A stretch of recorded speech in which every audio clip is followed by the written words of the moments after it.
Or is this full-time MMA now? I love full-time MMA right now.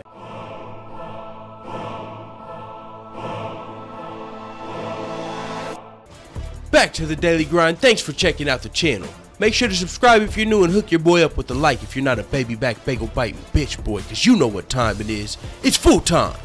MMA. Former UFC middleweight champion Luke Rockhold joined Ariel Helwani today on the MMA Hour, and he discussed his recent victory over David Branch and also his call out of George St. Pierre and why he didn't mention Michael Bisping in his post-fight speech. And this is what he had to say. First of all, if you remember, a lot of people question why was Luke Rockhold even fighting David Branch? Because yes, he's a top 10 contender, but really the general public has never heard of David Branch's name. As far as anybody outside of hardcore MMA fans, even some hardcore MMA fans were kind of unaware of David Branch. Now, he did fight in the UFC like over 5 years ago, but he got cut, and he's been fighting in the World Series of Fighting and outside of the UFC for the past 5 years, where he was on a 11-fight winning streak, and he actually was undefeated for 5 years coming into the Luke Rockhold fight, but it wasn't in the UFC, so not many people really knew much about David Branch.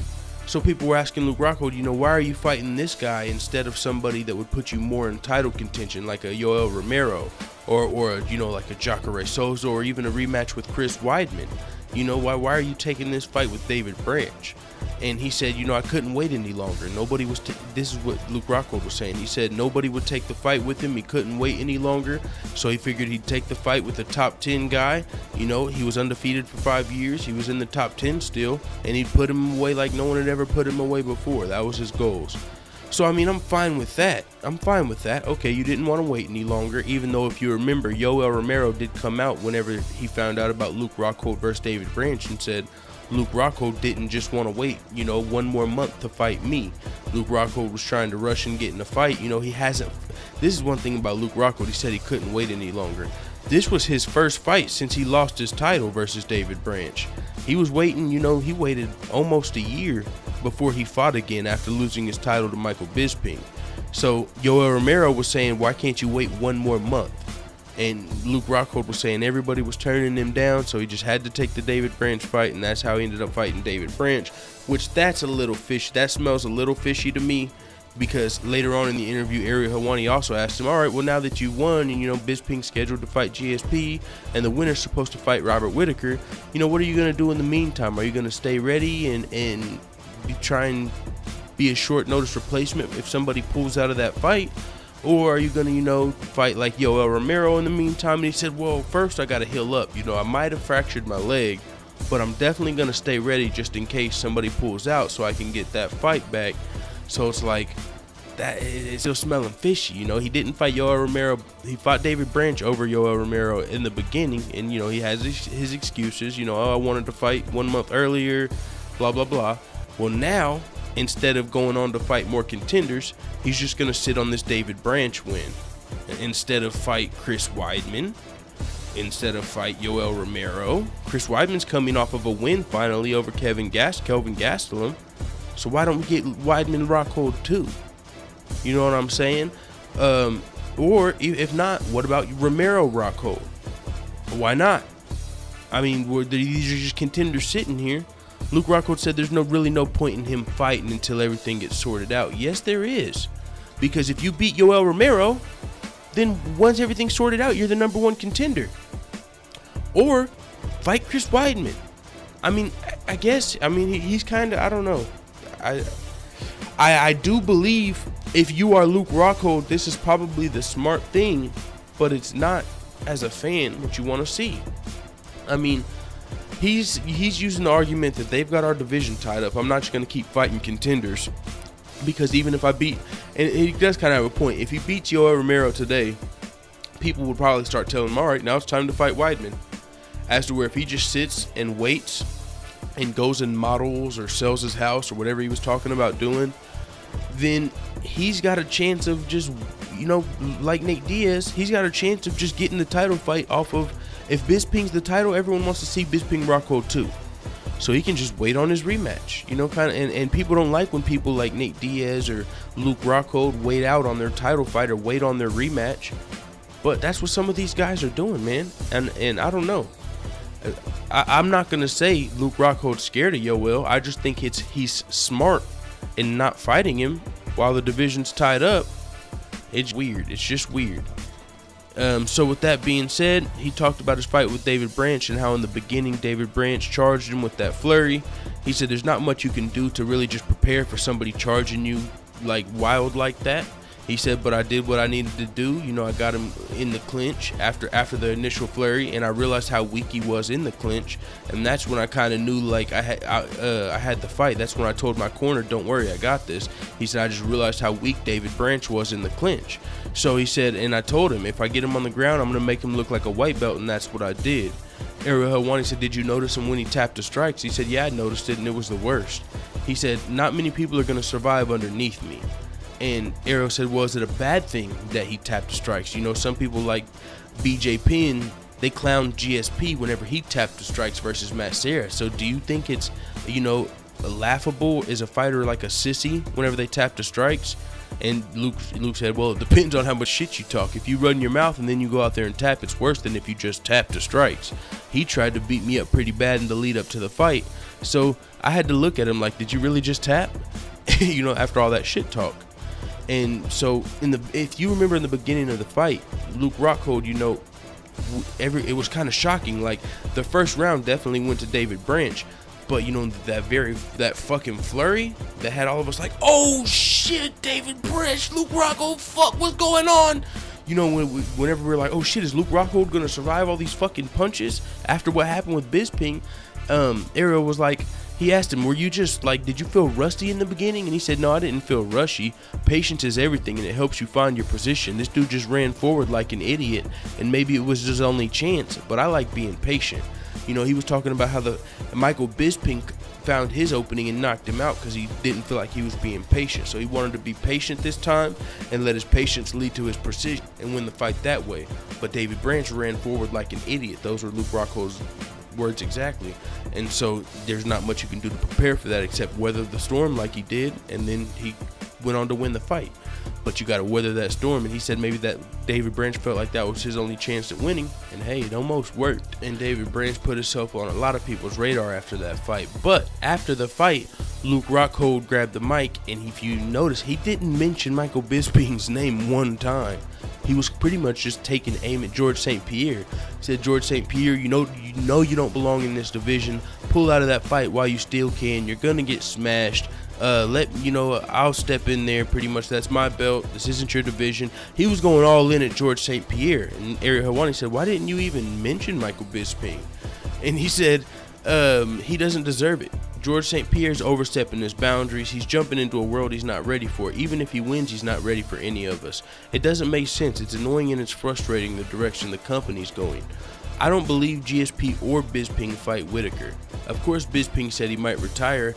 I've said it from the beginning. He's not going to fight any of us. He's running scared. Because Bisping said win or lose, he might retire after George St. Pierre, you know, go out on top. And that would be the smartest thing for him rather than coming through and getting pummeled by Robert Whitaker and then maybe still having to fight one of these guys he's been talking all this shit to, Luke Rockhold, Yoel Romero, or Chris Weidman. If Bisping beats George St. Pierre, he can get out like a bandit and he needs to just go out right there. That's the best move. Don't go out like Anderson Silva on a 4-fight winning streak. No, you shocked the world, got the title, avenged your loss to Dan Henderson. After before all of that, you beat Anderson Silva controversially or whatever they want to say. Some people say that the judges robbed Silva in that fight, but I don't know, man. Michael Bisping, that knockout, you know, that people talk about was at the bell. And Michael Bisping came back after that and won rounds. I remember I was watching that fight as a Silva fan saying, come on, Silva, you got to do something. And then that knockout came and I was like, yes! But it was at the bell, and when it didn't count, he wasn't able to win the fight. So Bisping beat Silva, shocked the world, upset Luke Rockhold, fucking avenged his loss to Dan Henderson. Then he comes through Madison Square Garden, headlines it, beats George St. Pierre, and retires on all these motherfuckers. That would be golden. Oh my lord. Yoel Romero, Luke Rockhold, Chris Weidman, Robert Whitaker. They would all just get immediate stink face. Like, the moment Michael Bisping wins and announces his retirement, it just instant stink face. just silent like this motherfucker.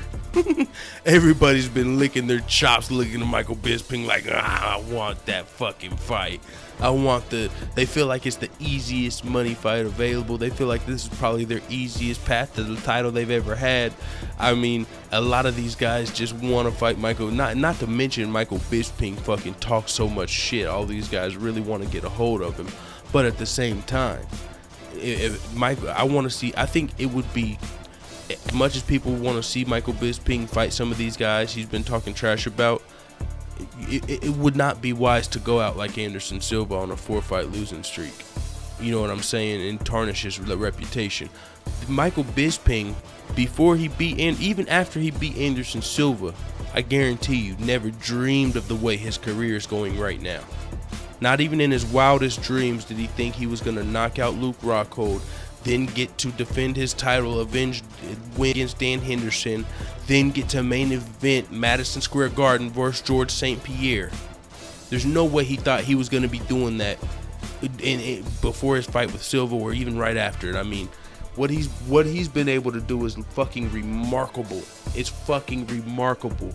And you can say he had help or whatever. I mean, he's not the matchmaker and they let him fight Dan Henderson or whatever.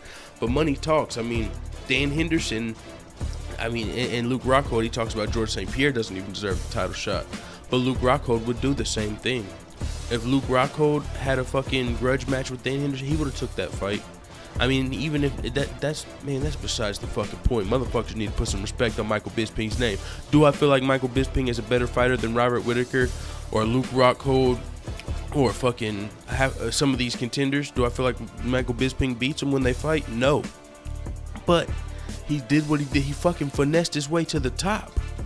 That's crazy. It's fucking crazy what he's been able to do, and I can't do anything but really marvel at it. I understand why Luke Rockhold's pissed, and Luke Rockhold doesn't believe he's going to fight any of these other guys. You know what? Luke Rockhold was adamant about that in this interview. He doesn't believe Michael Bisping is going to ever fight any top contenders. He believes he's going to retire after Bisping. I do too. But the thing about Luke Rockhold is he said he believes Michael Bisping's been running from everybody since the beginning. I don't know about that, because there's no real way that Robert Whittaker could have predicted that. I mean, there's no way Michael Bisping could have predicted Robert Whittaker was going to get injured in his Yoel Romero fight. So it's not like he ran from Robert Whittaker. Robert Whittaker got injured, and then he took a fight. You know what I'm saying? It's not like, and then the same thing goes with how he didn't know he was going to get the George St. Pierre fight. I mean, George St. Pierre, if Damian Maia would have beat Tyron Woodley, some people think he would have got that fight. So I don't know. I'm not going to say Michael Bisping's been running from all the top contenders forever.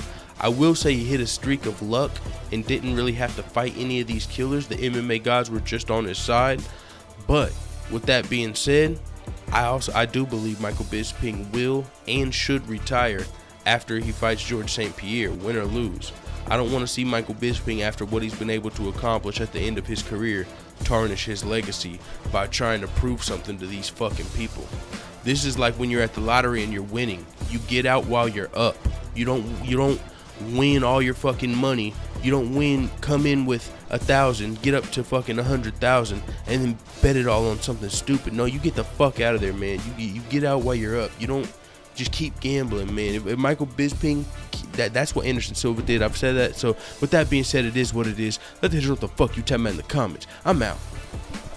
Actually, I'm not out. I'm just gonna put this on here because I'm not making a whole separate video for this last part I didn't touch.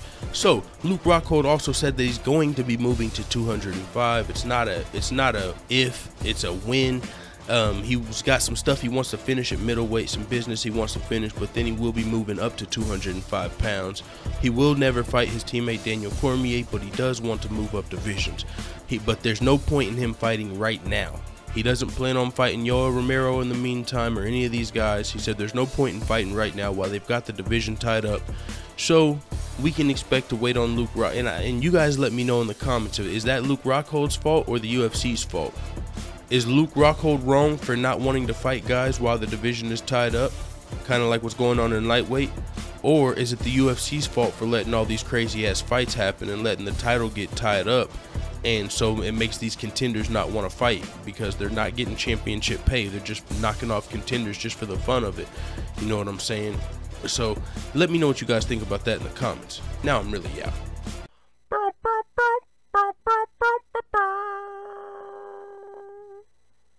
Did you hear about the dyslexic devil worshipper? He sold his soul to Santa.